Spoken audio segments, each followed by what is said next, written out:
Okay, I think it's 8 o'clock on the dot. Goodness me, very warm this evening. Good evening. I'm Reg Gosling from Improving Performance Personal Coaching, and welcome and thank you for joining me in this week's group coaching webinar for preparing for an interview. I hope you can all see or hear me. If anybody can't hear me, just drop me a text, or I can't see the stuff on the screen at the moment because I'm using the new technology. It's scary as hell. Okay.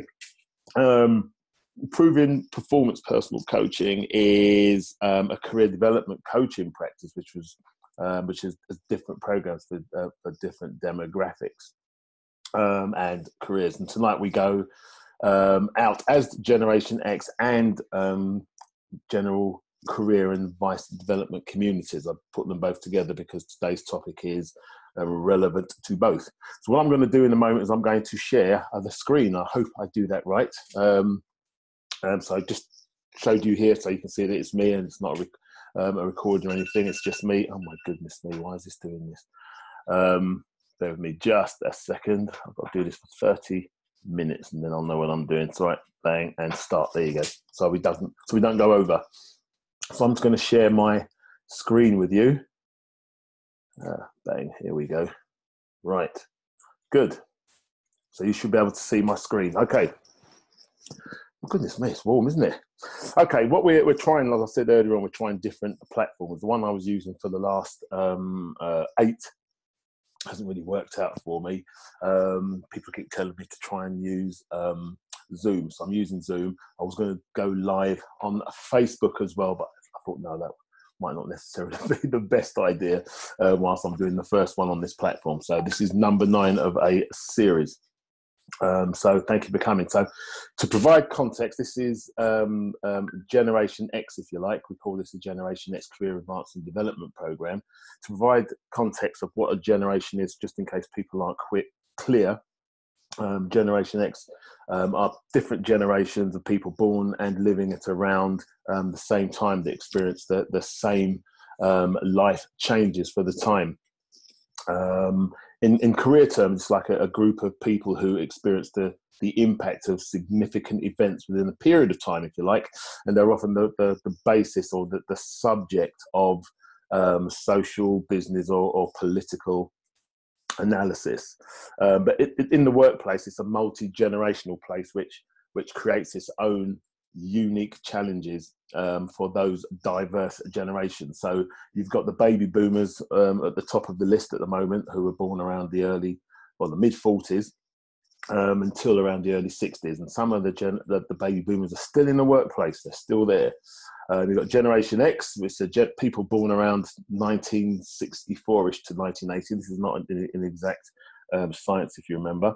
And you've got the Xennials, which is a snapshot around 75 to 85. The Millennials, which are much talked about at the moment, who are born around 80 to 94. So they're around 30 or 25 to 38 to 40 or something like that. And they're also known as Generation Y.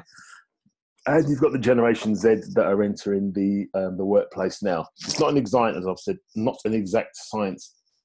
As I've mentioned, I try to say every week, it's just gives you a guesstimate of where they work, because different countries do different things. And they use this in a slightly different model for different requirements. Okay, so where am I now? So just to give you a quick introduction as to what we're doing now. We wanted to talk like we did in the last interview or the last webinar. We talked about the job application and going through the job application process, and you were able to be specific about your application and why you were applying for certain jobs or certain roles. Okay, and so you'd also be able to know that you shouldn't do a one-size-fits-all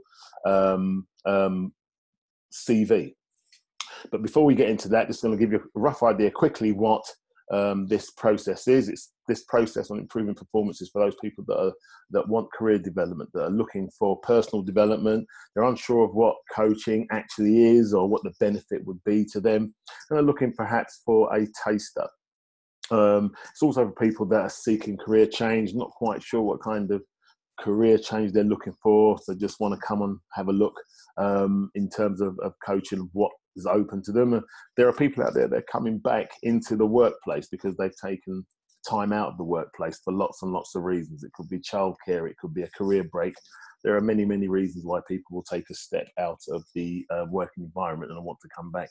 There's also people out there that are unchallenged in the workplace, don't feel that they are using their skills, or they're quite bored, and they're just not using the best skills that they've got to get the best out of what they're doing at the moment.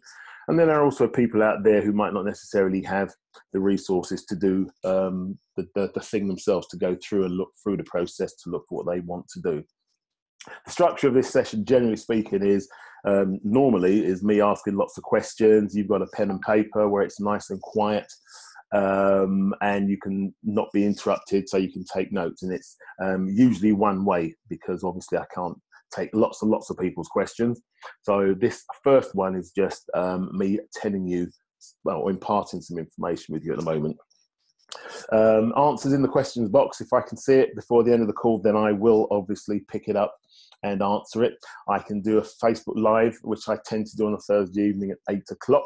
So if I get enough questions, I'll do 10 minutes on a Facebook Live to answer any questions that people have got. It just gives you a time to reflect on what you might have heard and you want to ask some questions. So I'll ask them here and I'll answer them if I can, or I will answer them on Thursday, or I'll post them in the Generation X and the Career Advancing Development group pages on Facebook. So, or on LinkedIn. If you joined via LinkedIn, just ask me the question direct there, and I can pick up the question and answer it, so that everybody's got the answer. Every session will have a topic, the focus that I'll pick up, and we've gone through a process in the last 8, and I tend to circulate it in advance, so you'll have seen it and you've clicked on the link. And tonight's topic is interview preparation. It's going to be a subscription service further down the line. It's going to last no longer than 40 minutes. I'm aiming for 30 minutes, but no longer than 40 minutes. That's okay. So let's get started. I mentioned earlier on that what we did, we talked about the career job application that you was going for. So as a result of tonight's engagement with improving performance, you'll be able to professionally prepare for your job interviews. And that, listen, different types of interview are out there for different types of roles. So this is a typical job interview. So it's not necessarily at the top end of interviews, or necessarily at the lower end of interviews. It's just typical, dependent on the type of job that you're going for. You will also be able to represent yourself well and perform in an interview. So representing yourself and making sure that you answer the questions that the interviewer is asking you. You'll be able to answer 10 typical interview questions as well. Listen, interview questions are not exhaustive, so I've just pulled out the 10 that I've experienced or I've asked as an interviewer in my time as a job assessor. Okay, so like I said, the last time we talked about the job application and what the role that you were applying for was, making sure that you understand it and what the benefits of securing that role were for you and for the business, and what the possible consequences of taking a job that you don't necessarily want, or you're not necessarily skilled for. So what are the possible drawbacks? We talked about writing your CV, as I said earlier, and your CV you have to make sure that your CV isn't a one size fits all situation, because if you do that, then you are not giving the best of yourself to the person that's reading it, and they're only going to read the CV for about 10-15 seconds maximum. So you just have to make sure that you put the right information in there. And we talked about a typical application process, the typical application process that you would go for a typical job role, and being able to demonstrate your value when you apply for a job, and what you can put in there to make sure that it stands out. If you remember, it was the process where you can demonstrate your value and make sure that your strengths and your weaknesses and your skills, all of those things are put down so that you can have the conversation. So today, this is about interview preparation. I think we've got, looking at it, there we go, we have got 20 minutes and we can get through that. So if I talk pretty quickly, we should be able to do it. So if you bear with me, this is about interview preparation, and it's about your time to shine. So you've been offered an opportunity to interview, and as I mentioned in the last interview, you are an ideal candidate. The fact that you're getting an interview means that you're an ideal candidate. So it's your opportunity to talk yourself out of the job that you're applying for. It's a way of putting it that way. So if there's 6 people, it means they've looked at 6 and they're trying to think which is the best of the 6. So you're going to talk yourself out of it, or one person's going to talk themselves into it. It's the part of the process where you get to show a potential employer who you are, and you can talk about what you can do for them, and it's an opportunity to represent yourself in person, face to face. So we said last week that whilst it may not be right, people make their mind up about you within the next 7 minutes of an interview. Rightly or wrongly, that's what people do. It's how the human brain works. So within 7 minutes of a meeting, or within 5 minutes for an interview, the interviewer or a person will make their mind up about you. Therefore, first impressions are lasting impressions. Okay, the rest of the interview itself will reflect really how well you've prepared for the interview. Okay, so rule number 1, or point number 1, is ensure that you're dressed for the interview. I understand that it's 2019. It was a different time for when I was doing it, but whilst dress really, really does depend on the role that you are interviewing for, as is kind of obvious. You don't know the type of person who is interviewing you. You don't know them, and they don't necessarily know you. So dress to impress rather than have to beg forgiveness afterwards. So guys, gentlemen, a dark suit, preferably dry cleaned recently, a light shirt, a plain tie if it's appropriate. A lot of people don't wear ties. I think the very, very last interview I had a tie on, then asked if I could take it off, and they was more than happy for me to take it off because they weren't wearing ties. Black polished shoes would be a good idea. A plain dark socks would be a good idea as well, and keep jewelry to a minimum. And ladies, I'm not here to tell ladies how to dress. I wouldn't dream of it. But what I would say is a dark business suit, again, recently dry cleaned, light, smart top if you've got one. Keeping your hair smart if you like, and makeup and jewelry, again, at your discretion, keeping it light. You need to be yourself, though. You do need to be yourself. And as I said, it depends on how much you want the job. If you want the job, then make the effort. Take a little bit more effort in the interview itself, because that interviewer will be forming an opinion. What opinion do you want them to form about you? That's what I would say. Always conduct yourself in a professional manner. Start as you intend to go on. That's what I usually say to people, or anybody that asks me. The reason I say that is that, you know, if the interviewer walks into the room and you're already seated, then just stand up and then offer them your hand and give a firm handshake, not a hard handshake, just a firm handshake. I've met people who give me really, really weak ones, and for a split second, I actually make up my own mind about them, rightly or wrongly. So you should do this. You should just give a firm handshake, not necessarily a hard one, and maintain eye contact. If you do this, you're showing that you're listening to the person that's talking to you. You're listening to what they're saying. And one of the greatest mistakes in an interview is appearing arrogant or not interested. And the employer wants to recruit enthusiastic people. If you struggle with making eye-to-eye contact, just look at the bridge of their nose whilst they're speaking to you, and you've got that nailed. You don't have to worry too much about it, okay? It's your opportunity to sell yourself in the interview, you know? Believe you're the best person for the job. You know, if you don't, then the employer will believe that you came across this way when you're speaking to the clients that you're working with, or whatever it is you're doing for the business. If you speak to the client, the interviewer, in that way, he's going to assume that you talk to everybody in that way. So just be positive, be yourself, but be positive. Listen to the questions that you're asked and answer them fully by offering a good example to support your answers. Let me see where I am with the time. Yeah. And don't be afraid to tell the employer that you want the role and have been impressed by it. Okay. The employer is looking for someone to deliver an objective, whatever that objective is. So tell them you want it. Tell them you're impressed by the role. Tell them why you're impressed by it. Remember, as I said, you're working to an objective when you get the job, and it could be a revenue objective, it could be a project, it could be an activity.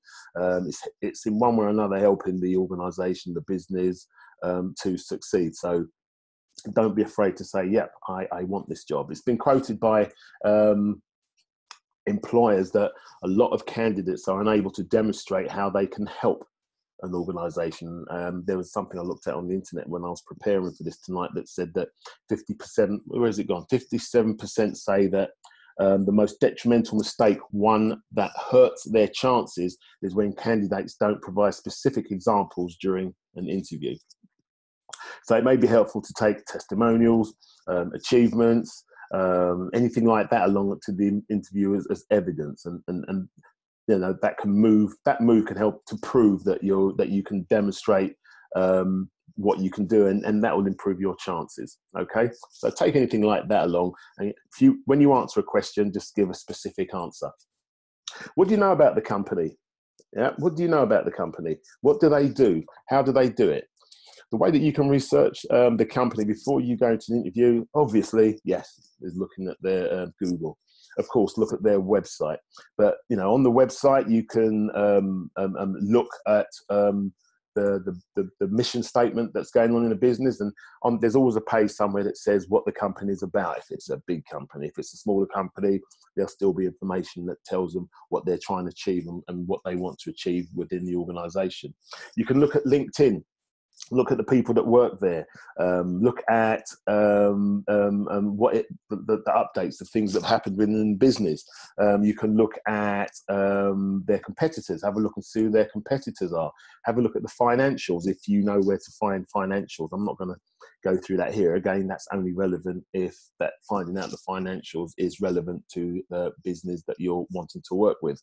Okay. If it's a senior role, check publications, check the share prices that you can find, and you can always find them if they're a listed company. You can find the company's share price. Sorry, I've just got a dry throat. And your current position, what is it that you do? What do you do in the business? Who do you work with? What is your current position within the business? It's think about similarities between your existing employer and your potential employer.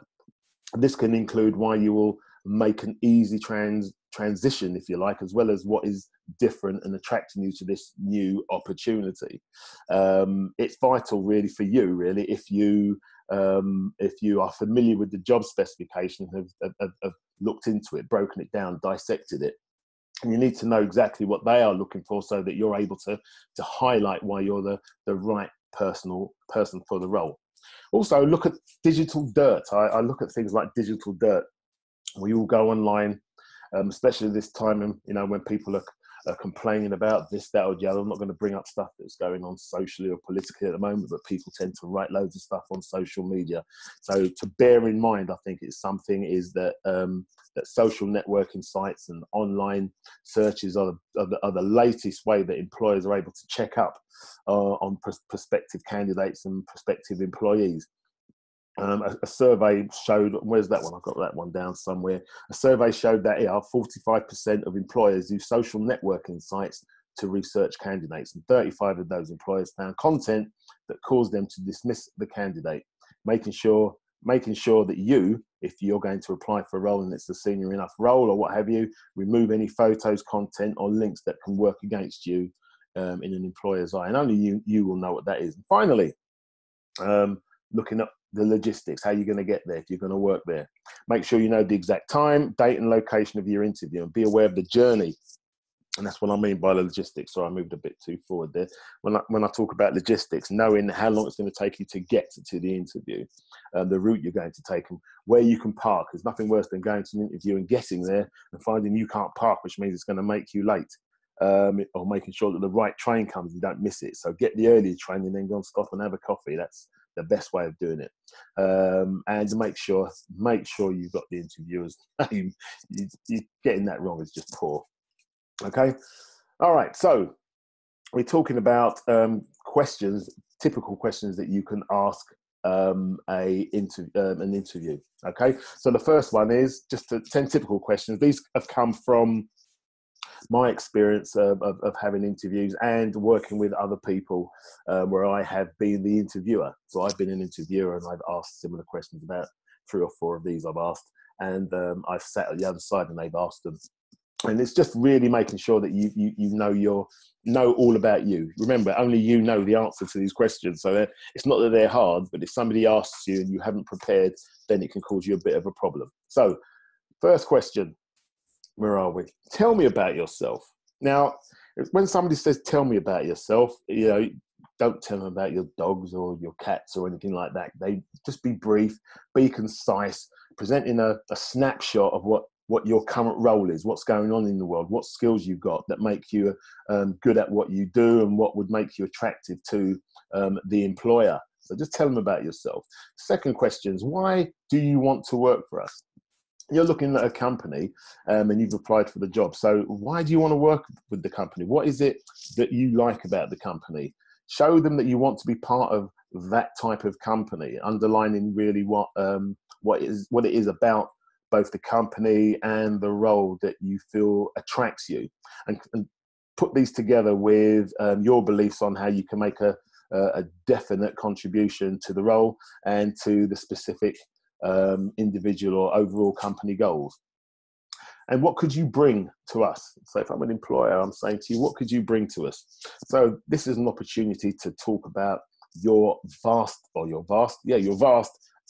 past experience, your track record as well, if you like.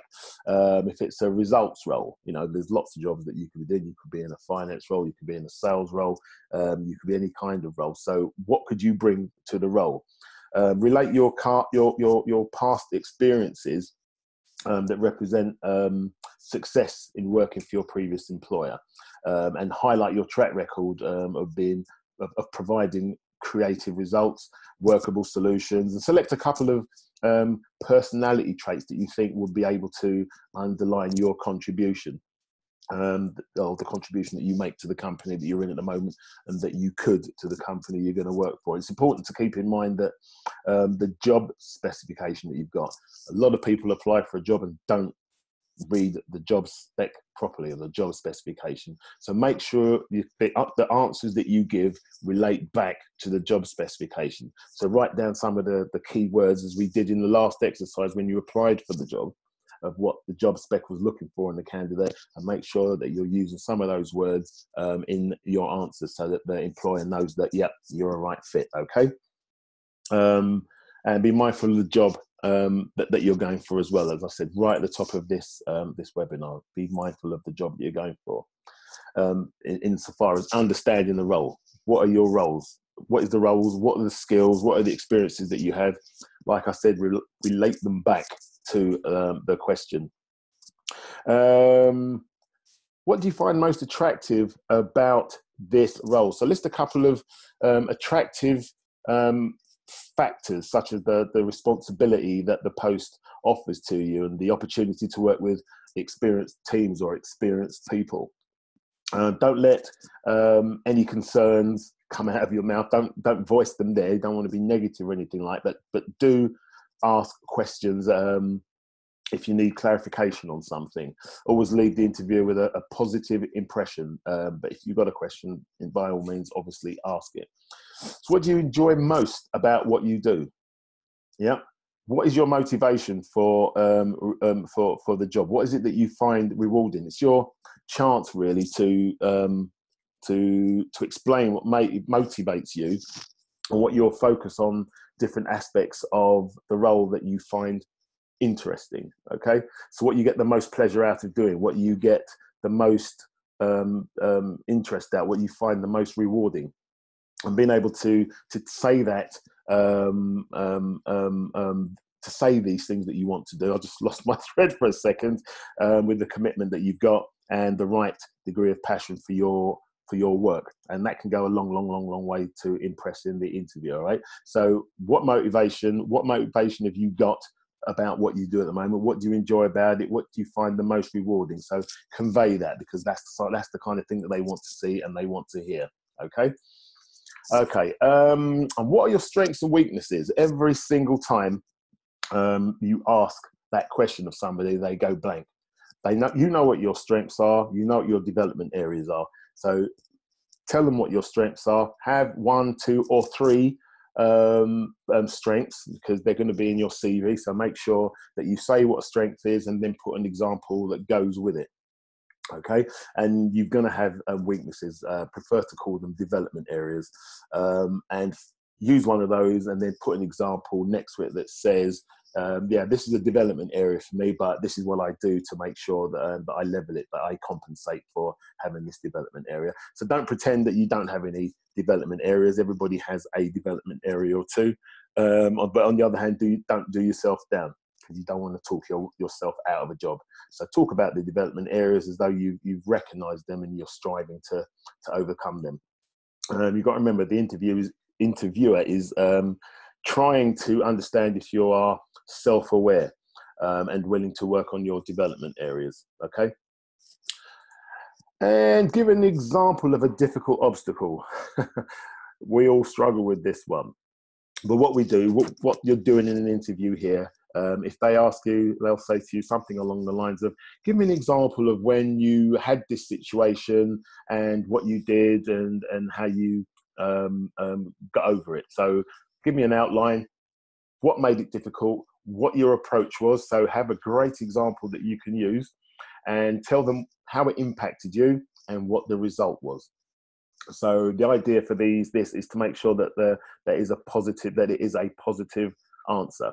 Explain what you've changed, the process, what you've achieved, and they'll ask that a few times. That might come up a few times if it is a competency-based interview. So have an example of an obstacle, just a headline of what it was, what made it difficult, what your approach was, the impact, and the result that you achieved by having it. Okay, and have an example of how you've challenged the status quo. Okay, so the status quo is where you have come up against something and you've decided that this is not how this should be done. So what I need to do is keep it positive, think about the process, how I can change the process and make it a beneficial change to the business. It doesn't have to be massive. But what did you do? What the result was? Again, it's always about the process that you went through and the results that you achieved. Ensure that you underline that it was beneficial to the company and all those that were working for the company, all those people that were impacted by you making that change, and point out that you won buy-in at a decision maker level through every single stage of the process, so that you were able to deliver a successful outcome. It sounds silly, but they just want to make sure that you know how to work with the process and you understand getting not permission, but getting buy-in and working towards what the company is looking to achieve. And here's another question. Why are you leaving your current role? You can't say, I don't like the boss, so I'm leaving. You don't want to say that at all. So be positive, focus on the aspects of the role that you've got at the moment, and say things like you need to develop yourself further. You've got a desire to perhaps bring your skills to a new environment. You're looking for a new channel. You want an opportunity for this company that you're coming to work for because there are 2 or 3 aspects in this company that you haven't got in the old company. You're just looking for that kind of change. So keep it positive. Focus on aspects for growth for yourself. Okay, that's what you do with that. Okay, and having thought through your answers, you need to make sure you've got a couple of questions to ask them. But before you get to that, they're going to not trip you up, but they're going to ask you a couple of questions that you might find a bit challenging. So don't sit there thinking, "Oh my God, I don't know the answer." Just take the time to think. Think about the question that they're asking you. If you can, try and get an opportunity to turn the question around. So just ask the question, clarify, so that you understand. Make sure that the answer that you give is what they're looking for. And if in doubt, just ask them. Focus on the business needs. Think about what the interviewer is looking for before you answer. So just as I was about to say, ask if you don't know. If you're not sure what the question is, or you're not sure why they're asking the question, ask what they're looking for in the answer. They will tell you, and then you can answer. Okay. And finally, having thought through your answers to the questions that they're asking you, make sure you have a couple of questions to ask the interviewer. And you might want to inquire what they enjoy about working for the company themselves, or you could tell them again about why you're interested in the role and what it is that you can bring to the role. Okay, have some good questions to ask the interviewer. you don't have to say to them, things like, what is the salary? But you can ask them questions like industry-specific questions, if it's a sales role, if it's a finance role, if it's an administrative role, or there are lots of different verticals that you're going for a job, and you can ask them specific questions based on that vertical that you're working with. You can ask them things like, what are the future plans for the company? What are the future plans for the department? What has made it possible for this role to come up? What happened? Is it a vacancy? Is it a new vacancy? Did somebody leave? It's okay for you to ask those questions. You can ask them as well what they thought of you. What they thought of you in this interview. And then once you've asked those questions, how are you going to close it? Ask the interviewer, have I answered all of your questions? You can ask them that question. Is there anything else that I have said that you haven't got a full answer to that I can clarify? You can ask them, what reservations, if any, do you have about taking me on within the organisation? Hopefully they'll be quite candid. Is there any reason why you may feel that I'm unsuitable for this particular role? Ask the question. Write these down if you're going for an interview anytime soon, because there's no reason why you can't ask those questions. An interview is a two-way thing. It isn't just them firing questions at you. It's not a quiz. It's a structured conversation that they're having with you to ascertain if you're right for the role. If you won't stand up for yourself, you're not going to stand up for the business. We're on 30 minutes now, so I'm going to wind this up a bit. And what has been today that you aren't happy with my answer? What do you ask today where you've asked me a question and you're not happy with my answer? Get them to ask it again and see if you can change the answer. And follow up with an email a few days later if you haven't heard anything. So if they say, we're still interviewing people and we'll contact you on Friday, but if Monday comes and you haven't heard anything, then by all means send them an email to the person that interviewed you, because you'll have their details. So you're okay in doing that. Okay. So that's it really. In terms of the interview, you now know how to professionally prepare for an interview. You now know how to represent yourself and your performance and improve your performance. That's what it says on the tin, for an interview. And you're able to answer 10 typical interview questions. So that is good for you as well. Okay, just to go back, just a very, very quick recap. It's for people, group coaching is for people who want career development, people that are looking for personal development, people that are unsure of what coaching is. They're looking what the benefit is to coaching. They want to see for themselves. They're looking for a taster session. Lots of people out there that are seeking career change, coming back into the working environment, unchallenged, or may not necessarily have the resources to work one-to-one with a coach. The next session will be more of an open session, so it'll be more interactive, where I'll be asking questions and you'll just take it away. But at the same time, I'll give you an opportunity at the end to have your questions answered. I'll have a look in a minute to see if there are any questions. But the next step for anybody that is interested, or people that are looking to take it one step further, are then looking for one-to-one coaching. So if you want to engage in a one-to-one session with me on the one-to-one basis, on a face-to-face basis over Zoom or face-to-face, depending on where you are, there are some packages that can help you to do that. We have the 3-month package, which I can extend to 6 months. So instead of being every 12 weeks, every week for 12 weeks, we can do it on the 6 months, so it's bi-weekly. We have a silver 1-month plan for those people that have short-term goals that they want to achieve, and we can do it over a month. Happy to do that. And we have bronze on an ad hoc basis. And for those that are really, really keen to achieve the goals that they can have a 2-day intensive with me over 2 days they pick out of the diary. Hopefully not a weekend. I have only ever done this once. Okay, but in the Career Advance and Development Group coaching, so whilst I do this, I have an offer for people that have joined this live meeting. So we have the gold package, which is normally at one price. I do it at 20% off. So until midnight tomorrow night, you can have the 3-month plan for 2,400, and you can have the silver 1-month plan for 960 instead of the 1,200, and the bronze is staying at £400. Okay, so if it's something that you want to do, you can take advantage today by dropping a line to info@improvingperformance.co.uk. with the code, the discount code IMPRPRF. It's an anagram for improving performance. But that's only until midnight tomorrow night on the 30th of July. You can go on www.improvingperformance.co.uk and click on the contact us page and just send me that same information, IMPRPRF. And just say to me you was on the call and you'd like to take advantage of one of the options, and I'm happy to have a discovery call with you where I absorb the cost. So write that down, IMPRPRF, and send that to Improving Performance. So thank you very much for joining me today. I think we're on 35 minutes. I've gone over. See, terrible, but I knew it wouldn't be more than 40 minutes. So you can contact me at info@improvingperformance.co.uk. And you can contact me on Facebook groups, which is Generation X Career Advance and Development and Career Advance Development. Those are the two pages that I run. Generation X is for the Generation X demographic, obviously, because they've got slightly different needs when it comes to changing career compared to the millennials and the younger and people out there in the employment field. So you can also contact me via the website, and I'm also on Instagram. I'm very heavy on Instagram, which is, my profile is Improving Performance.